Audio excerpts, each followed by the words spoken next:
En Afrique du Sud, l'ANC sous les 50% au municipal. Gambie présidentielle, le président sortant Adama Barrow, officiellement candidat. Au Mali, mini-crise au Parlement de transition. Et puis au Togo, un membre de la dynamique, Monseigneur Kpodjoro, arrêté à Lomé. Nos invités sont en place. Il s'agit de Sylvestre Béni, directeur de publication de La Manchette. Sylvestre, bonjour, vous allez bien?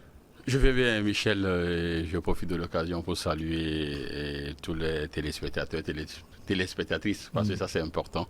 Donc, et profiter même de l'occasion pour souhaiter donc un bon début de week-end à tout le monde. Voilà. À tous et surtout à toutes. C'est important et surtout à toutes. Nous avons également Kwame Mayaba, directeur de publication de Le Symposium. Bonjour, vous allez bien? Oui, Michel, je vais hyper bien. Je salue le confrère Sylvestre. Heureux de se retrouver encore une fois sur ce plateau.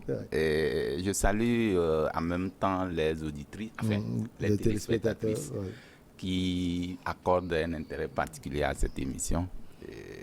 Je leur dis merci, bravo et continuez de nous suivre. Allez, avec eux, nous irons loin.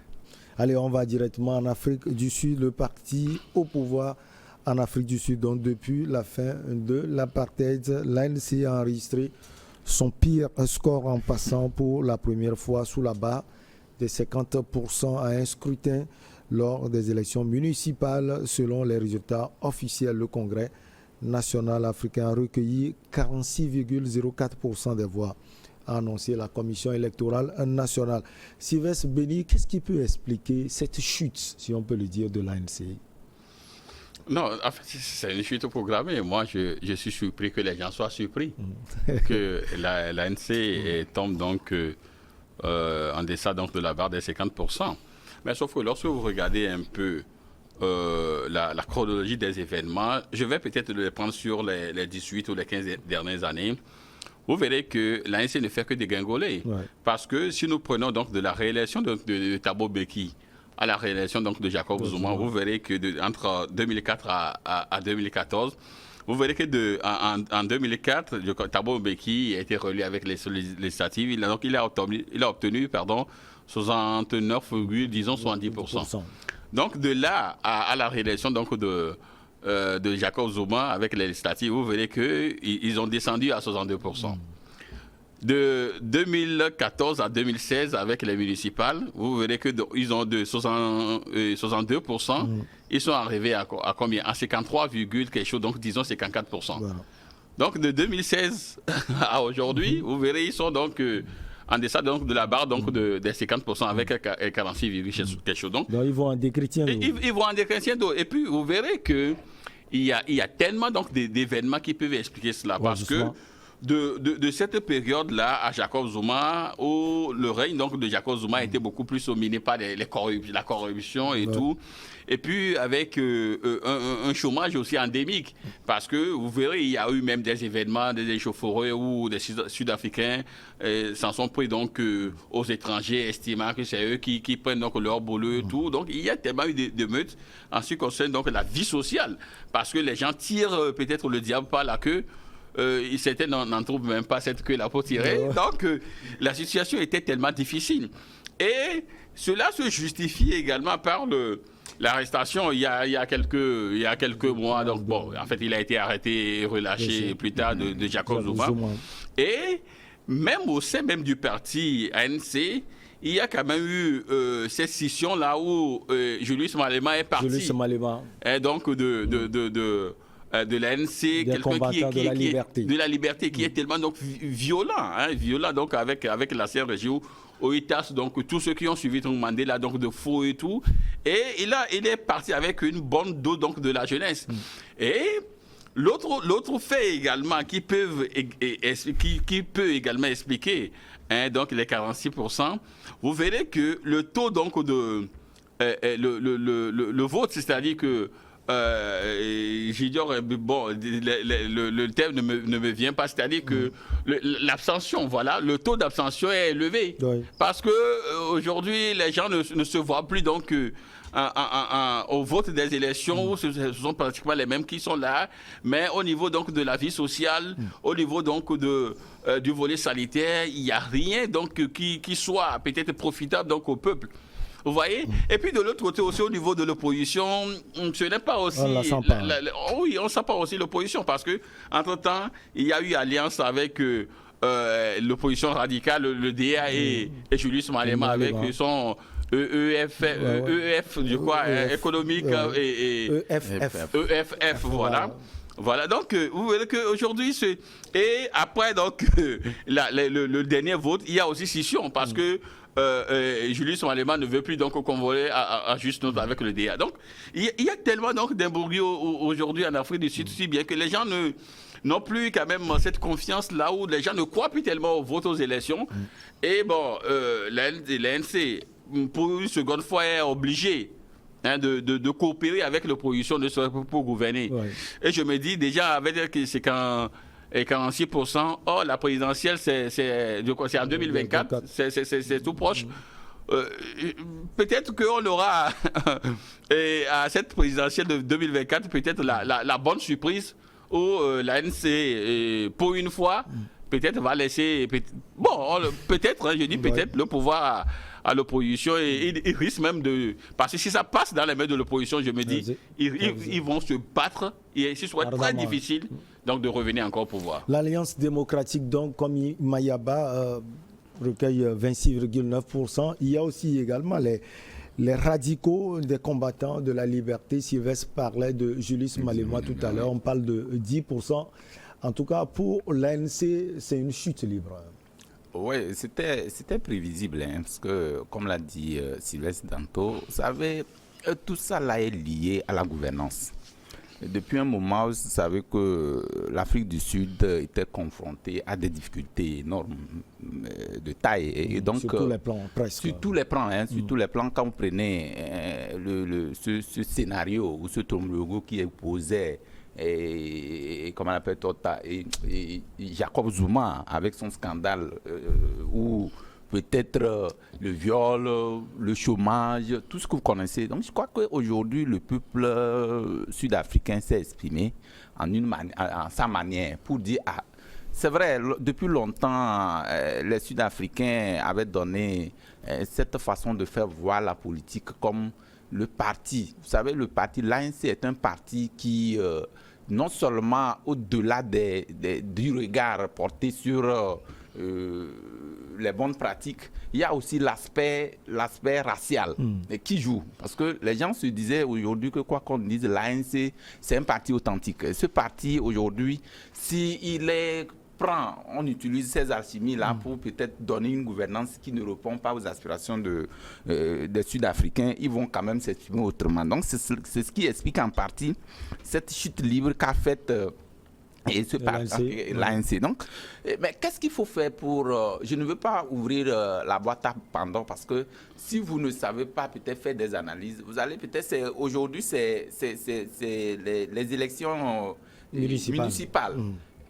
Pour grandir ou peut-être pour avoir donné la chance aux gens de voir un regard des élections présidentielles, c'est les communales qui sont à la base de tout. Donc aujourd'hui, regardez sur les 213 sièges pourvus, je crois que l'ANC n'a peut-être gagné que sur 160 et quelques sur les 213. Et donc même dans son propre parti, dans son propre fief, il a perdu des voix. Donc, ça donne un signal fort pour dire que dans tous les États, quand vous êtes aux affaires et que vous pensez que c'est vous et que personne d'autre, à un moment donné, vous allez vous retrouver face au dos au mur. Et c'est ce qui est en train de se passer. Et si, il y a d'autres clichés même qui peuvent expliquer ce recul-là, parce que quand vous regardez un peu aujourd'hui, la jeunesse ne se retrouve pas. Pratiquement la jeunesse ne se retrouve pas parce qu'il y a le chômage qui est ambiant, il y a aussi le sous-emploi, il y a les malversations financières, il y a le pillage. Tous ces fléaux-là aujourd'hui liés montrent véritablement que l'ANC est en train de perdre ses plumes et que c'est dangereux. Et pourquoi je dis dangereux? quand vous regardez l'opposition, et comment l'appelle-t-on, celui dont on parlait tout à l'heure, qui a 10%, voilà, il est resté stagnant, il n'a que 10%. Il a gagné que 10%.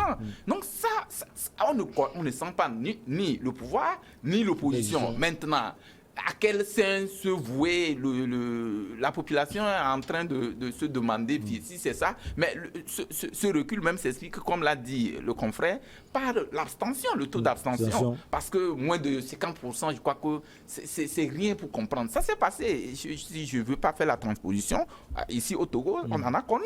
Avec, entre-temps, quand vous prenez l'ANC, l'UFC à l'époque où il y avait des déchirements, où il y avait cette scission-là, vous avez vu comment les choses sont passées. L'ANC qui, entre-temps, était un parti pratiquement au chevet de l'UFC, a quand même drainé la foule vers lui. Donc, aujourd'hui, si vous ne savez pas faire, écoutez, nous ne savons pas porter un regard qui est un peu attractif, nous allons peut-être penser que ce parti est en train de sombrer. Effectivement, il est en train de sombrer, mais comment faire pour le redresser?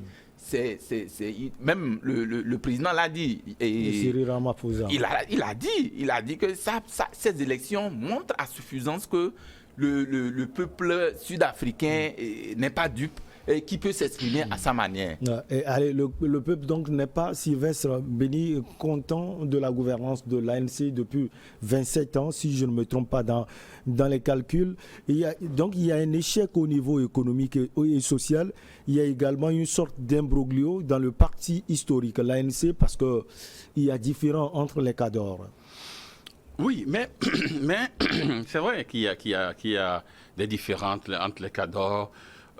Il y a beaucoup donc se reproche donc de tel ou de tel camp.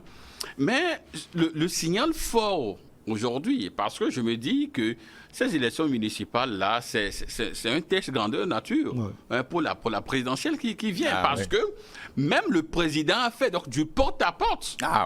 Le président a fait du porte-à-porte pour essayer donc de convaincre donc les Sud-Africains à sa politique. Déjà, il a senti que quelque chose ne marchait pas. Et il a dit. Il a dit que le peuple a parlé. Bon, ils ont écouté. Le peuple a parlé. C'est ce qu'il a dit. Donc aujourd'hui, ce peuple a parlé. Et c'est véritablement un message à l'endroit donc du président lui-même. Parce que les Sud-Africains avaient quand même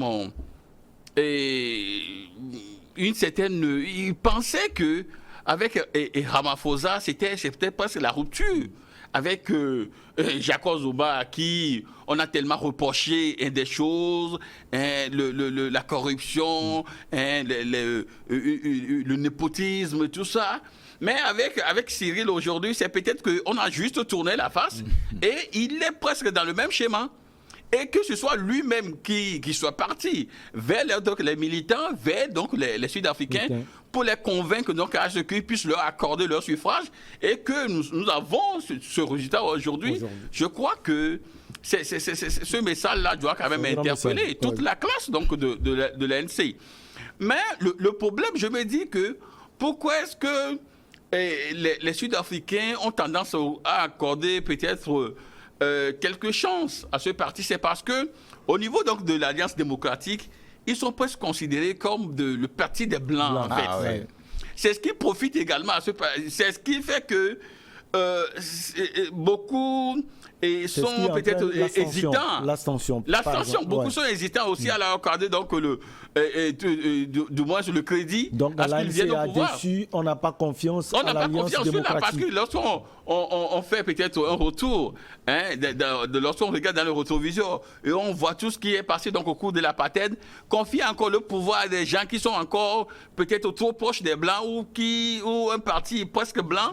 Donc, il y a également cette méfiance-là. Et Julius Malema, lui, on le considère comme un populiste. Comme un populiste. Normalement, lui aussi, il a drainé donc la jeunesse qui, à un moment donné, voyait donc en lui quelqu'un qui peut-être se rebelle contre la vieille époque, ou quelqu'un qui se rebelle contre le régime ancien ou des gens du régime ancien.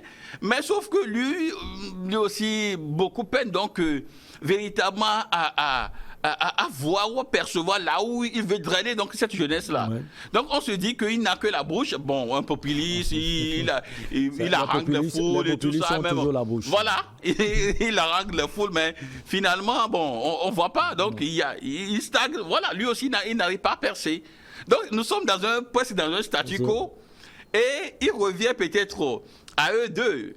Donc de s'unir, ne serait-ce que pour essayer donc de mettre l'Ainsi en difficulté. Ouais. Sauf que leur liaison aussi a fait long feu. Ouais. Donc finalement, ils se sont regroupés à un moment donné et Julius Manéba a encore claqué la porte. C'est le propre des populistes parce que s'ils sont dans un creuset et que le creuset semble avoir une certaine emprise sur eux, ils quittent la barque. Donc, pour garder le statut donc, de populiste et juste haranguer parce qu'il faut haranguer la foule. Allez, on marque une petite pause. On revient après pour la suite.